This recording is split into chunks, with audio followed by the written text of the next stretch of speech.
ವ್ಯಾಪಕವಾದ ಆರಾಧನೆ ಮತ್ತು ಪ್ರಾರ್ಥನೆಯಲ್ಲಿ ತೊಡಗಿರುವವರು ಹೆಚ್ಚು ಅತೃಪ್ತಿ ತೋರುತ್ತಾರೆ ಎಂದು ಸಾಮಾನ್ಯವಾಗಿ ಗಮನಿಸಲಾಗಿದೆ.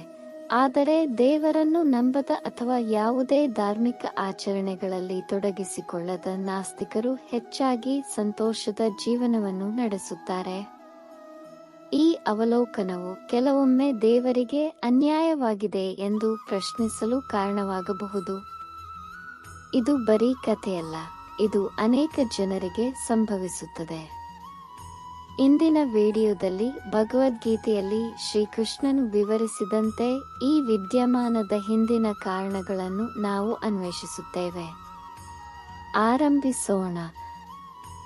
ನಮಸ್ಕಾರ ಸ್ನೇಹಿತರೆ, ನಮ್ಮ ಸನಾತನ ಧರ್ಮ ಯೂಟ್ಯೂಬ್ ಚಾನೆಲ್ಗೆ ನೀವು ಸಹ ಶ್ರೀಕೃಷ್ಣನ ಭಕ್ತರಾಗಿದ್ದರೆ ದಯವಿಟ್ಟು ಕಾಮೆಂಟ್ಗಳಲ್ಲಿ ಜೈ ಶ್ರೀಕೃಷ್ಣ ಎಂದು ಬರೆಯಿರಿ. ದ್ವಾಪರ ಯುಗದಲ್ಲಿ ಶ್ರೀಕೃಷ್ಣ ಮತ್ತು ಅರ್ಜುನನ ನಡುವೆ ಸಂಭಾಷಣೆ ನಡೆಯಿತು. ಅರ್ಜುನನು ಕೇಳಿದನು, ಮಾಧವ, ವ್ಯಾಪಕವಾದ ಪೂಜೆ ಮತ್ತು ಪ್ರಾರ್ಥನೆಯಲ್ಲಿ ತೊಡಗಿರುವವರು ಹೆಚ್ಚಾಗಿ ಅತೃಪ್ತಿ ಮತ್ತು ತೊಂದರೆಗೊಳಗಾಗುತ್ತಾರೆ, ಆದರೆ ದೇವರನ್ನು ಎಂದಿಗೂ ಸ್ಮರಿಸದೆ ಮತ್ತು ತಪ್ಪು ಕಾರ್ಯಗಳಲ್ಲಿ ತೊಡಗಿರುವವರು ಏಕೆ ಹೆಚ್ಚು ಸಂತೋಷವಾಗಿರುತ್ತಾರೆ? ಇದನ್ನು ಅರ್ಜುನನಿಗೆ ವಿವರಿಸಲು ಶ್ರೀಕೃಷ್ಣನು ಒಂದು ಸಣ್ಣ ಕಥೆಯೊಂದಿಗೆ ಪ್ರತಿಕ್ರಿಯಿಸಿದನು. ಒಬ್ಬ ಗುರುವಿನ ಇಬ್ಬರು ಶಿಷ್ಯರಿದ್ದರು. ಇಬ್ಬರು ವಿದ್ವಾಂಸರು, ಬುದ್ಧಿವಂತರೂ ಆಗಿದ್ದರು. ಅವರ ನಡುವಿನ ವ್ಯತ್ಯಾಸವೆಂದರೆ ಒಬ್ಬರು ದೇವರನ್ನು ನಂಬುವವರು ಮತ್ತು ಇನ್ನೊಬ್ಬರು ನಾಸ್ತಿಕರು. ಭಕ್ತರು ಧಾರ್ಮಿಕ ಕಥೆಗಳನ್ನು ಹೇಳುವ, ಸತ್ಸಂಗ ಮತ್ತು ಭಜನೆಗಳಿರುವ ಸ್ಥಳಗಳಿಗೆ ಓಡಿ ಪೂಜೆಯಲ್ಲಿ ತೊಡಗುತ್ತಿದ್ದರು. ನಾಸ್ತಿಕನು ಮದ್ಯಪಾನ ಮತ್ತು ಇತರ ದುಶ್ಚಟಗಳಿಗೆ ಒಳಗಾಗುತ್ತಾ ಇವೆಲ್ಲವುಗಳಿಂದ ದೂರ ಉಳಿದನು. ಒಂದು ದಿನ ನಾಸ್ತಿಕ ಶಿಷ್ಯ ಕುಡಿದು ಮತ್ತು ಅಡ್ಡಾಡುತ್ತಾ ಮನೆಗೆ ನಡೆದುಕೊಂಡು ಹೋಗುತ್ತಿದ್ದಾಗ ರಸ್ತೆಯಲ್ಲಿ ಹಣ ತುಂಬಿದ ಚೀಲವನ್ನು ಕಂಡನು. ಆ ಹಣದಿಂದ ತನ್ನೆಲ್ಲ ಆಸೆಗಳನ್ನು ಈಡೇರಿಸಿಕೊಳ್ಳುವ ಯೋಜನೆಯಲ್ಲಿ ಹೋಗಿ ತನ್ನ ಅದೃಷ್ಟದ ಕುರಿತು ಗೋಳಾಡಿದ. ಏತನ್ಮಧ್ಯೆ ಭಕ್ತರು ಭಜನೆಯಲ್ಲಿ ಭಾಗವಹಿಸಿ ದೇವಸ್ಥಾನದಿಂದ ಮನೆಗೆ ಹಿಂದಿರುಗುತ್ತಿದ್ದಾಗ ಅವರ ಕಾಲಿಗೆ ಮುಳ್ಳು ಚುಚ್ಚಿ ರಕ್ತ ಸುರಿಯಿತು. ಅದೇ ಕ್ಷಣದಲ್ಲಿ ನಾಸ್ತಿಕ ಶಿಷ್ಯ ಬಂದು ಅವನನ್ನು ಅಣಕಿಸುತ್ತಾ, ನೀನು ಹೆಚ್ಚು ಪ್ರಾರ್ಥಿಸುವವನು, ಆದರೂ ನಿನ್ನ ದೇವರು ನಿನಗೆ ಏನು ಕೊಟ್ಟಿದ್ದಾನೆ?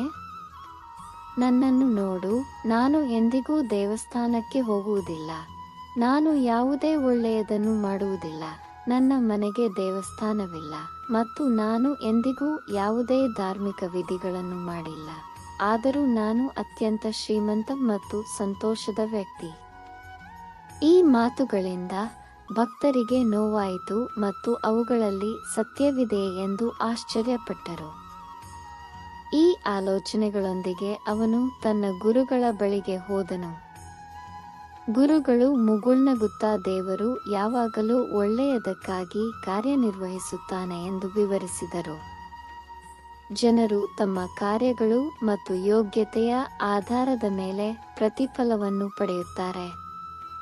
ಆ ನಂಬಿಕೆಯು ತನ್ನ ಹಿಂದಿನ ಪಾಪಗಳಿಂದ ಆ ದಿನ ಸಾಯುವ ಉದ್ದೇಶವನ್ನು ಹೊಂದಿದ್ದನೆಂದು ಅವನು ವಿವರಿಸಿದನು.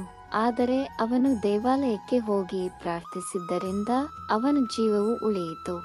ಆದ್ದರಿಂದ ಅವನಿಗೆ ಮುಳ್ಳಿನ ಚುಚ್ಚು ಮಾತ್ರ ಸಿಕ್ಕಿತು. ಮತ್ತೊಂದೆಡೆ ನಾಸ್ತಿಕನು ತನ್ನ ಹಿಂದಿನ ಜೀವನದಲ್ಲಿ ಸಂತನಾಗಿದ್ದನು ಮತ್ತು ನಂಬಲಾಗದಷ್ಟು ಶ್ರೀಮಂತನಾಗಲು ಉದ್ದೇಶಿಸಲ್ಪಟ್ಟನು.